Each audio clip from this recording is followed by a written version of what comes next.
far this year for the UFC has been no different than any other trip around the sun in that they've put on a lot of quality fights that have showcased violence or a high level of technique, and sometimes they even come together and produce a fight of the night or maybe even fight of the year contender. My name is Flying Brian J, and this video is aimed at talking about the top 3 fights that have happened so far in 2019 between the 1st of January and April 15th, that is up to and including UFC 236.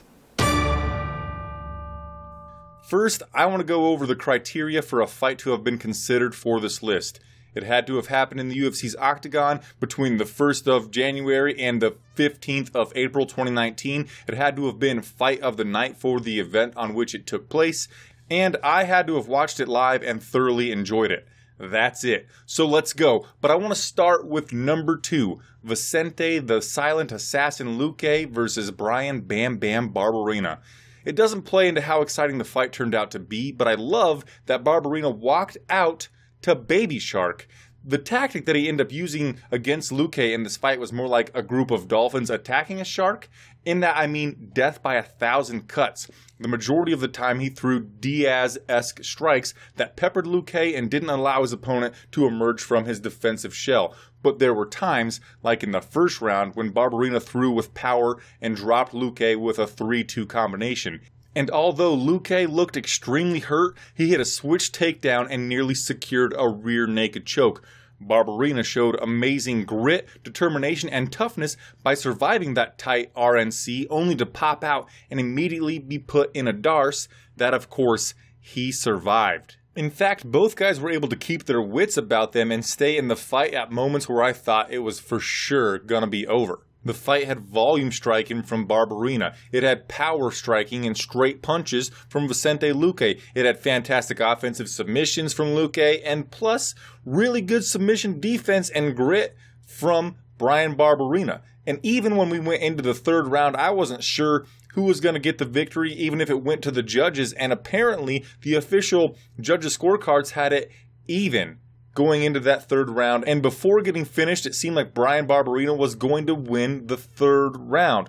Talk about ebb, talk about flow. This fight included moments that I like to call heart-pounding, butt-puckering, non-stop action. I was on the edge of my seat the entire frickin' time. And even though both men had taken a considerable amount of damage, I was still stunned when Luque got the finish with just 5 seconds to go in the entire fight. It is a definite contender for fight of the year. Number 3, Max Blessed Holloway versus Dustin the Diamond Poirier. The fight was for the interim lightweight title and was the main event of UFC 236. One key word for this fight was volume. Holloway and Poirier landed enough significant strikes to have their fight end up as having the 2nd most significant strikes landed in a single fight in UFC history, behind Holloway versus Brian Ortega. They may have thrown an enormous amount of strikes, but I believe they both put even more heart on display.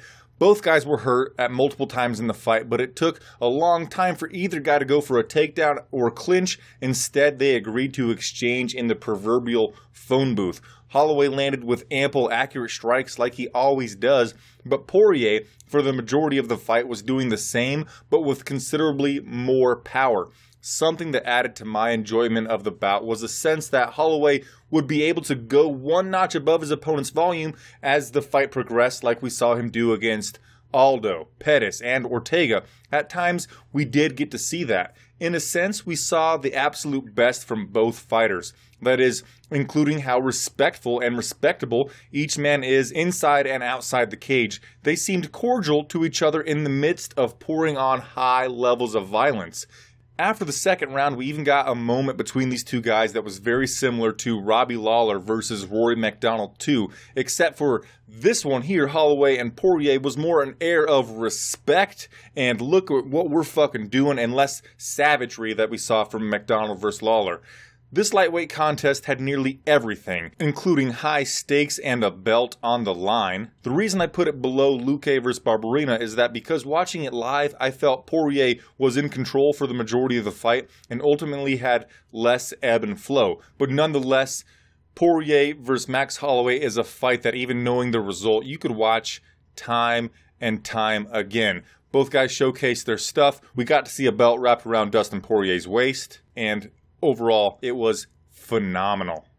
And number 1, Kelvin on a mission for gold Gastelum versus Israel, the last stylebender Adesanya. It happened in the co-main event of UFC 236 on April the 13th in Atlanta, Georgia. This fight had a ton of ebb, a ton of flow, and it showcased a high level of violence mixed with, you guessed it, a high level of technique. And there was an interim title belt on the line. Early on in this fight, in the very first round, Gastelum dropped Adesanya with a leaping in right hook. In the second round, Gastelum was still kind of leading the dance, but as he went in on a jab-cross combination, he got his feet tangled up and the cross didn't fire out properly. Adesanya capitalized with a counter overhand right that put Gastelum on his bottom.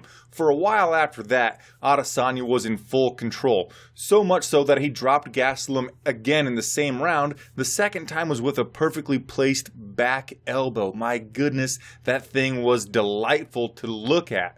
But of course, Gastelum didn't falter. He instead marched forward and kept himself in the fight. Not only was this fight back and forth, with momentum mostly staying smack dab in the middle of the momentum meter, but we also saw high-level techniques from each guy that many wouldn't have ever predicted that they would have thrown out or been successful with. Like in the fourth round, when Gastelum landed a left high kick on his much taller opponent and nearly found a finish stemming from that unexpected strike. And in the fifth round, Adesanya almost locked in 2 submissions back to back. First a guillotine choke and then a triangle off of his back, similar to what Anderson Silva landed on Chael Sonnen so long ago.